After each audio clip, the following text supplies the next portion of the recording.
Today's collectible spot, we are having a look at the Chronicle Legacy series, the Robocop 2 Cain. The 1990 film Robocop 2 introduced the world to one of science fiction's most menacing characters, the Cain cyborg. With a power-hungry, psychopathic drug lord as its human base, and an unscrupulous business as its creator, Cain wreaks havoc on the innocent civilians of Detroit until taken down by Robocop in its climatic final scene. This limited edition 500-piece run comes to us from the folks over at Chronicle, and if you ask me, it's a must-have pickup if you want a super detailed statue of the main baddie that appeared in Robocop 2. For your front of the box, you have somewhat of an idea of what the statue is going to look like. A very intricately detailed statue. Can't wait to get this out of the box. The side of the box features Robocop 2 down the side. As for the back, you see some of these stills where Robocop 2 is featured from the movie itself. We also have a classic artwork image there of Robocop and an image of what the statue is going to look like. Co-created by legendary special effects animator Phil Tippett, the charismatic Cain was brought to life in the film with a full-size robot prop and several intricately machined stop-motion puppets, all of which have survived and live in Tippett Studio.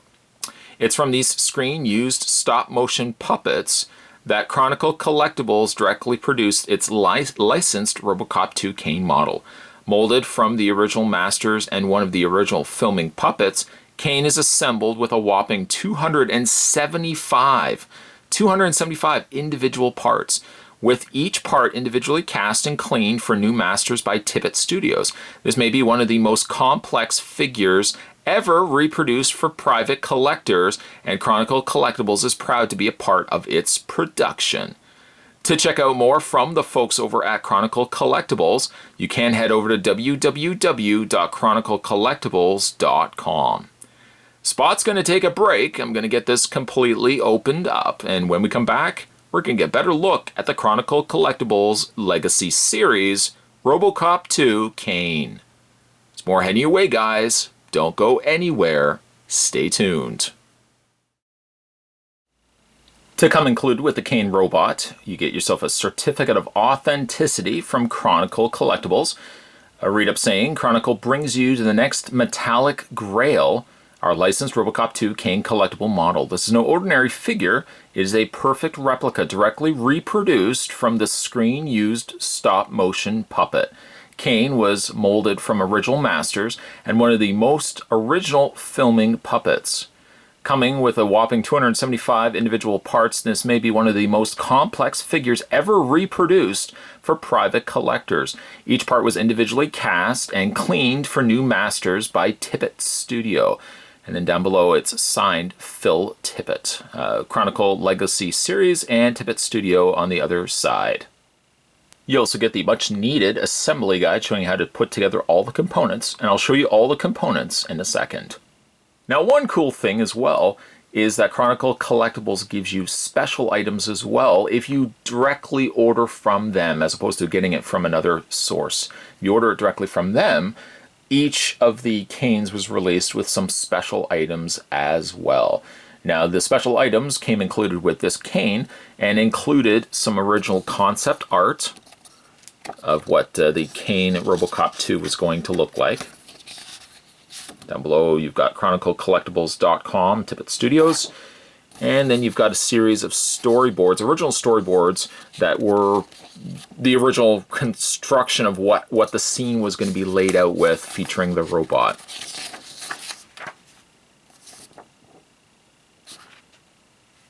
Also an interior as to how the brain was going to be. Spine fragment, vital bodily fluids,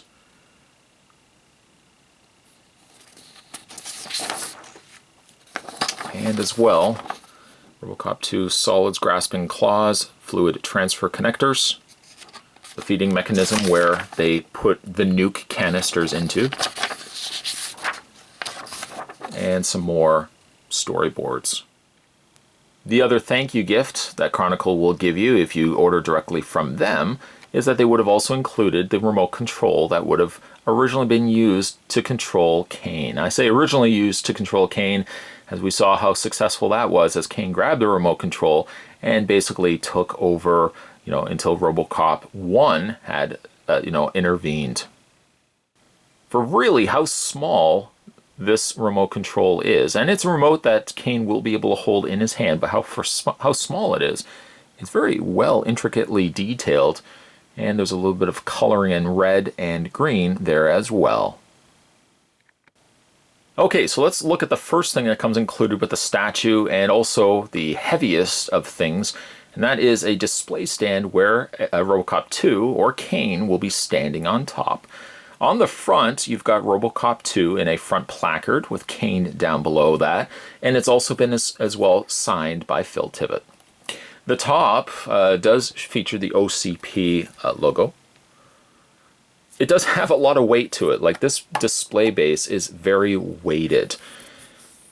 All the circuitry and all the little cogs and stuff like that on the side of the display stand, and on the underside, you've got Cain Robot, Robocop 2, Tippett Studio, and Chronicle Legacy series. Also giving you the date down below, Orion Pictures Corporation, 1990. This is all, by the way, a felt or somewhat felt material, like this soft felted feet. This whole surface is that to prevent any scratching or anything if you're having it, of course, on a desk or tabletop.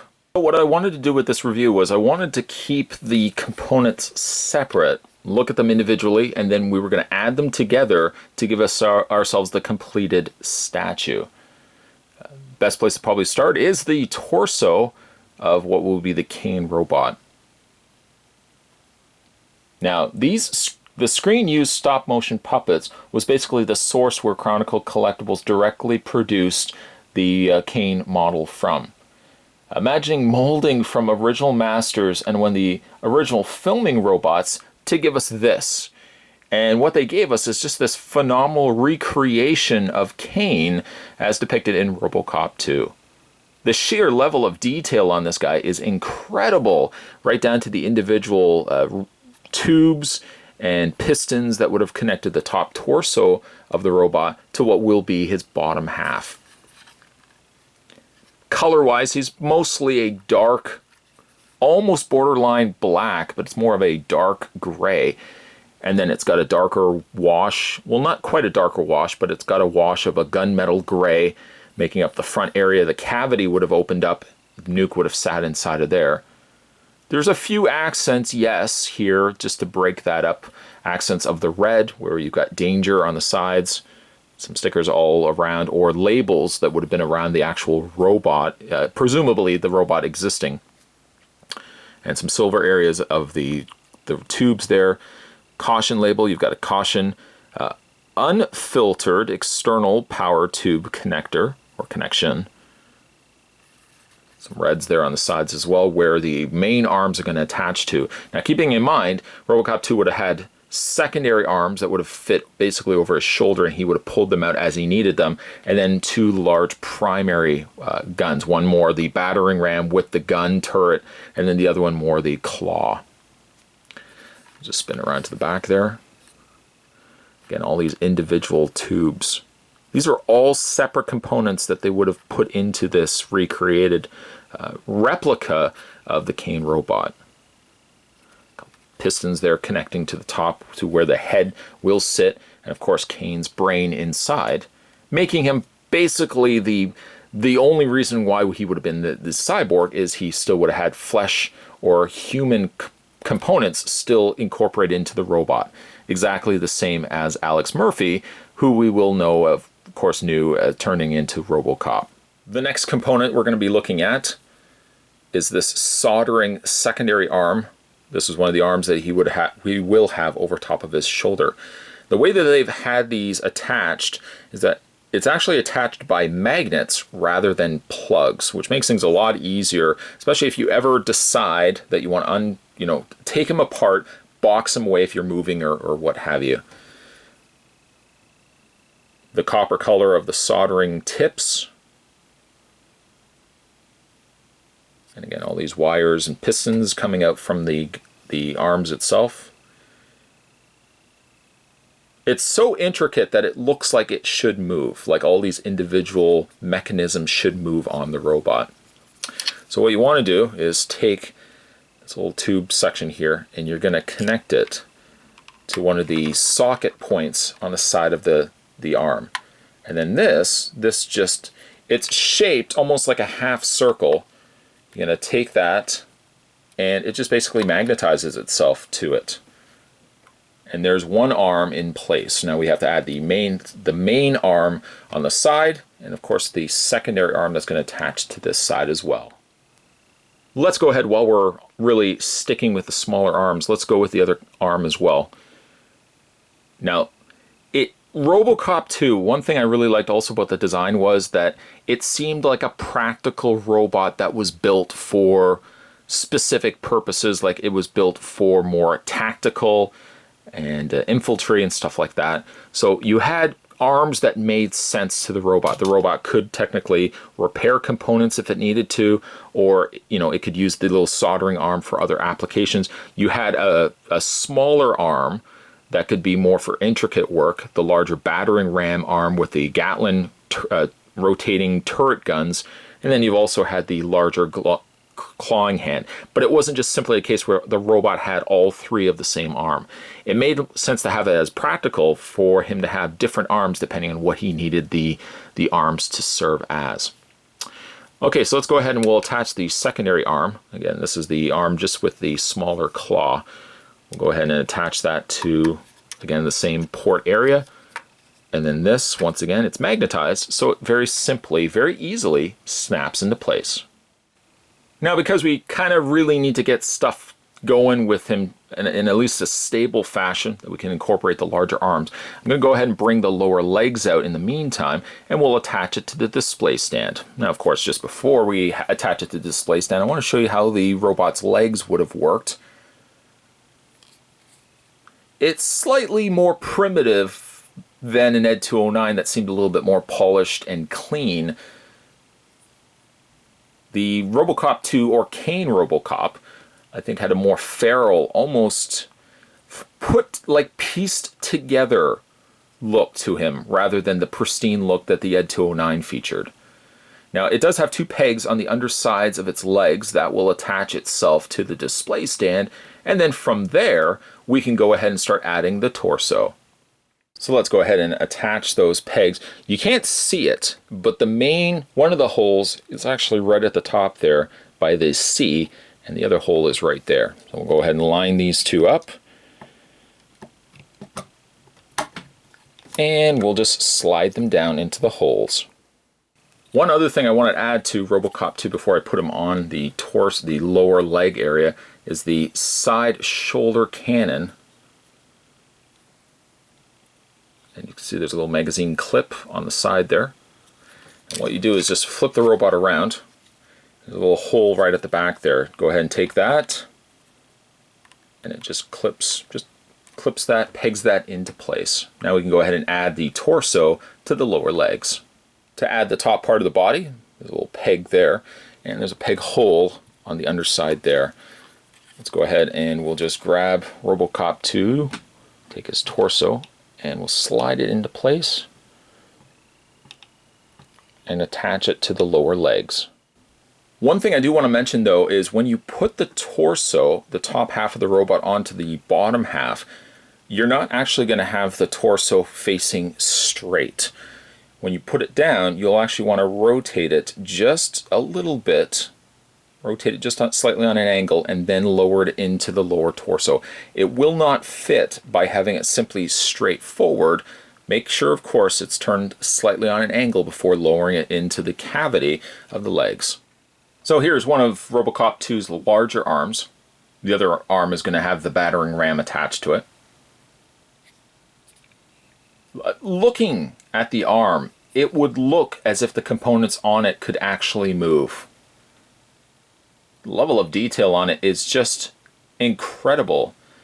I didn't also realize that there was an American flag, or the remnants of an American flag, on the shoulder plate area of his arm. trying to remember if this actually is the arm that he even crushes the girl's head and then whips her. But what you want to do is we're going to go ahead and attach this to the side, and I'll show you how that attaches. Okay, so you're going to have similar plugs to the one that has the soldering end.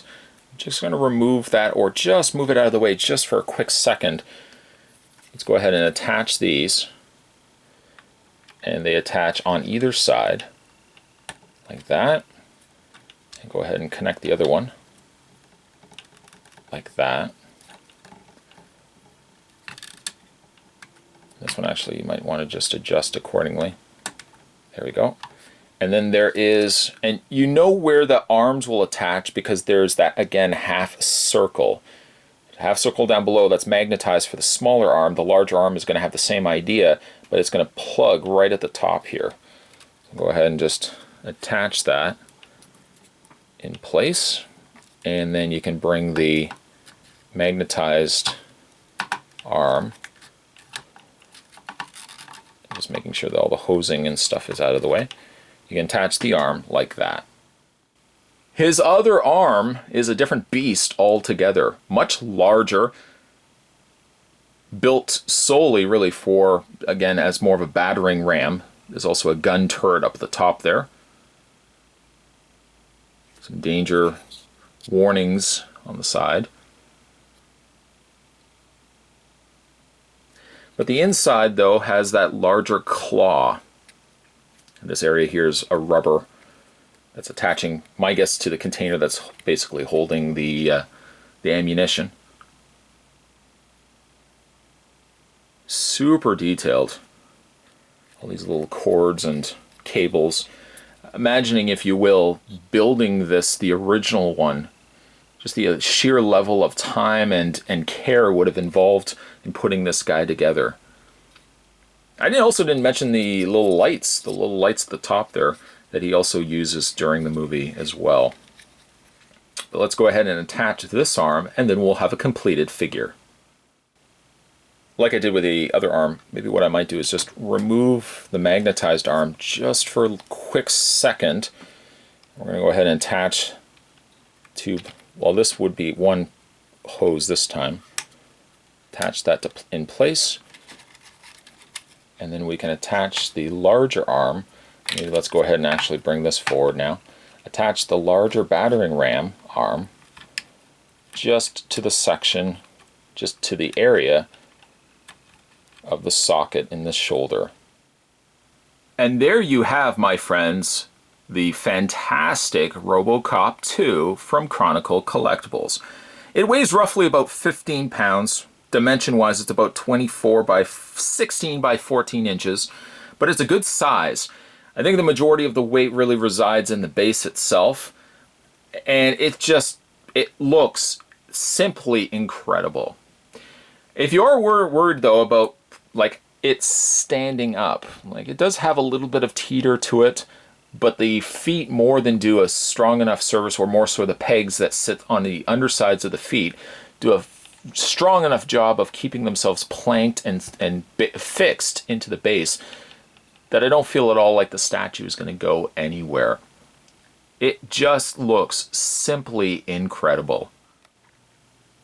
I'm sure really one comparison that you guys would like to see is how does he stack up to, well, let's say a Hot Toys Robocop.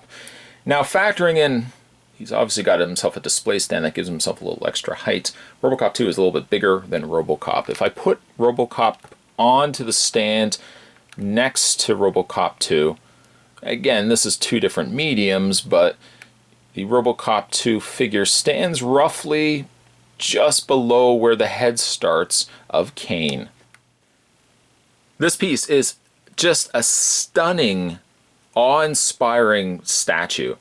You can really see that Chronicle Collectibles put a lot of care, a lot of intricate work into seeing that this guy was done right.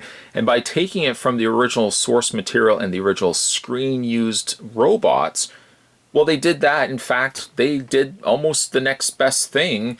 They gave us collectors the opportunity to own something like this that normally would be only available to people that worked on the film. Somebody who was lucky enough to produce something like this might have been able to take it home as a keepsake from the movie.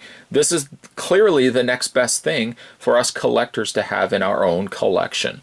Unfortunately, though, with only 500 pieces available, this guy is very limited. But if you are a fan of Robocop, I can't recommend this guy enough. You definitely would want to add this guy to your collection.